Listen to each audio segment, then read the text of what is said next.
Good morning. Wow, first time I get a response like that. Great. Looks like we're in a classroom. I want to share you the story of how DemocracyOS began and where we started in Buenos Aires. One of the main goals that we have as an organization is putting power in people's hands. That's the core of what democracy really is all about.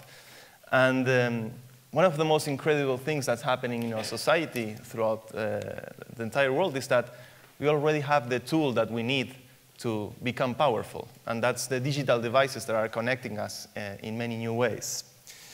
But when we began 3 years ago in Buenos Aires, we had a plan, a very simple plan, in order that we figured out that there was a feasible way of hacking the political system, the current political system in Buenos Aires, in Argentina, and actually making an impact.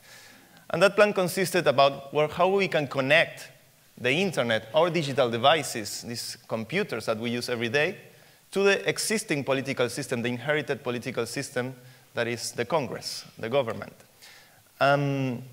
But when we began, and since most of us came from the digital world, I'm a computer programmer myself, we were very concerned from the beginning that we didn't want to build just a technology, just an application, just a software where you get online, you debate, you decide things, and then nothing happens. It just stays online and it lives forever online, but there's no real institutional impact.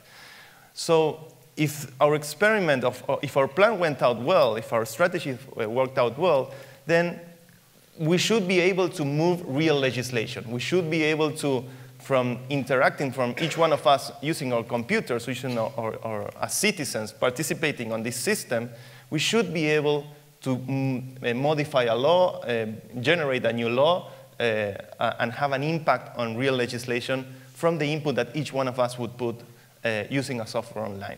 So that was the thesis that we had. How we can connect the internet to the Congress, and if we are successful, then we should be able to move legislation, to impact on legislation through that system. So we began 3 years ago. On the digital side, what we did was to build an application that's DemocracyOS.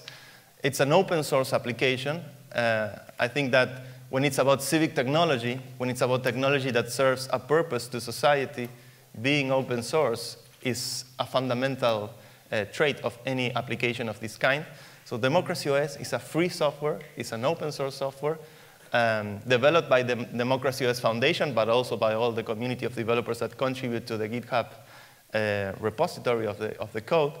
And today is among the largest efforts from the open source community that is aiming to deliver a solution to online voting.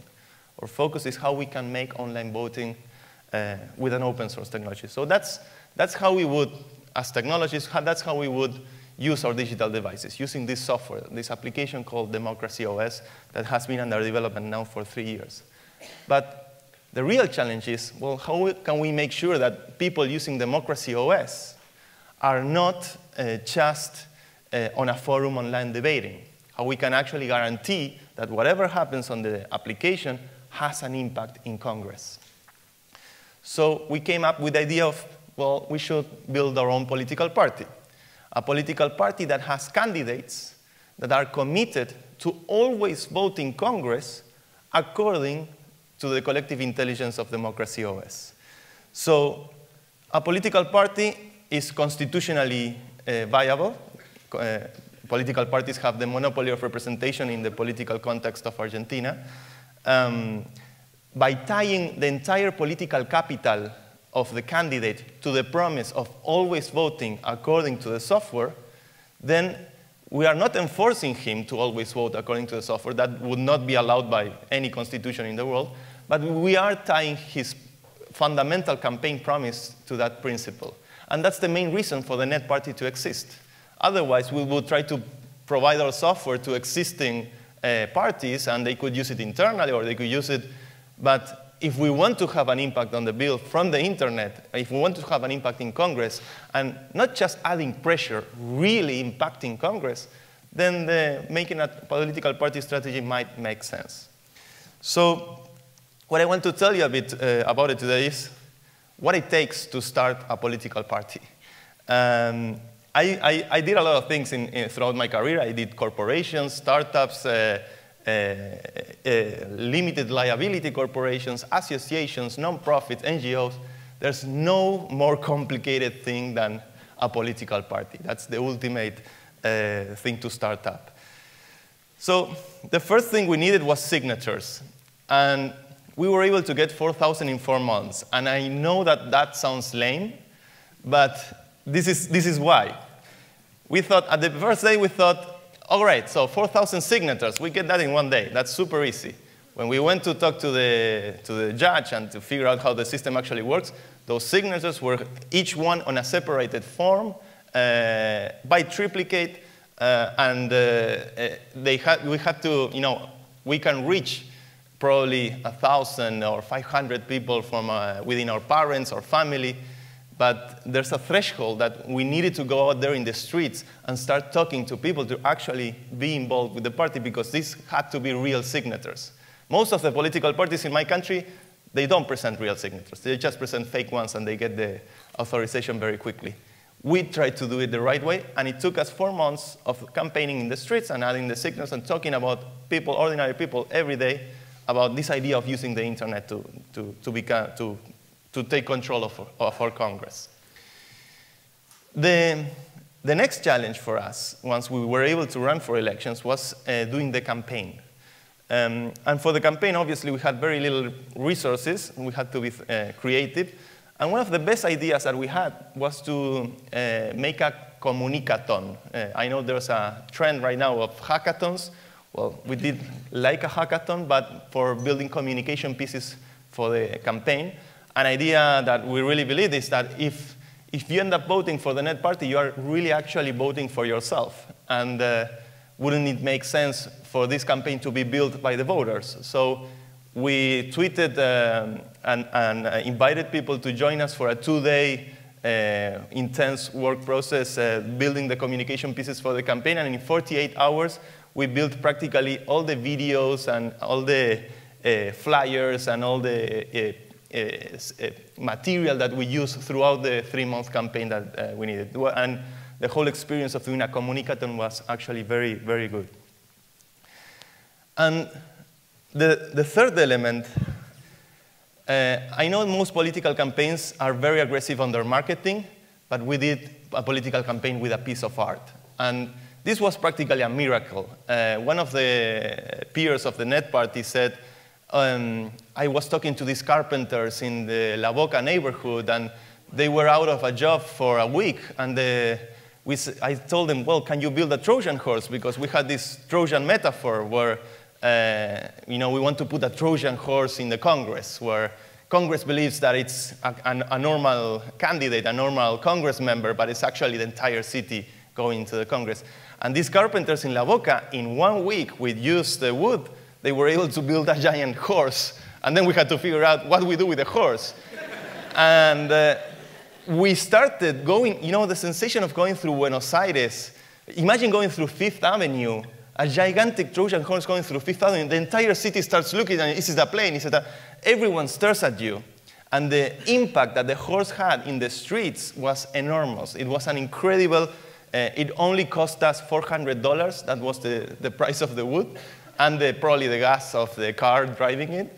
But the horse was a very powerful thing, because it said, these kids are not just doing politics on Twitter. These kids are on the streets. They are doing it for real. They're doing a big Trojan horse. Now, this is when things started getting interesting to us, when we were actually a threat to established power. And again, I come from computers. Politics was a completely new thing. And suddenly, as the founder of this party, I started receiving these trolling attacks from many different places. But one day, suddenly, not one day, every day during the campaign, there was one troll that was absolutely crazy, saying flat-out lies about me, about my partners, about everyone that was involved in the Net Party. But he went to the point of actually emailing all of my contacts on Facebook and saying incredible lies about us. I said, all right, so this is politics, this is dirty campaigning, this is thickening my skin. But one day, I must admit, I lost it, and I tried to contact this guy. And I said, dude, what's going on? What do you want? We want to meet for a coffee, let's chat. If you think that I have like dark intentions, I'm glad to talk about any doubt that you might have. And he replied that email saying, all right, you can call me. This is my number, 150-00-0000. Nice number, right? And I was looking at the email saying, that cannot be possibly true. Then who has a number like that, 150-0000? So I was obviously intrigued by the number. I gave him a call. And when I was starting talking with him, he asked me for a bribe for a federal judge to approve the party to be able to run indefinitely for elections in the future. He was a spy agent of the government. After a series of scandals that happened later, he was actually working for the government, trying to infiltrate the party and trash us. So that was also an interesting aspect. It was quite a wake-up call. We got 1.2% of the votes, 22,000 votes in the city of Buenos Aires. It was a great start for us. It was an incredible experience. And that led to the software being elected. The software started being used by the Congress of Buenos Aires. And all 16 parties in power decided to use the software, agreed to put a bill on the software to debate officially. And a particular bill about improving better working conditions for nurses in public hospitals that got 10 times more traction than any of the other bills was actually treated in the floor of the Congress. And when we finished that, after a 3-year process of building the party, building the software, going through a campaign, running for the campaign, installing the software on the Congress, and actually getting citizens involved and impacting on that bill, that was an incredible success for us. To wrap up, today, 2 years later, the Net Party has presence in many provinces in Argentina. It grew a lot nationally in many provinces and cities in the country.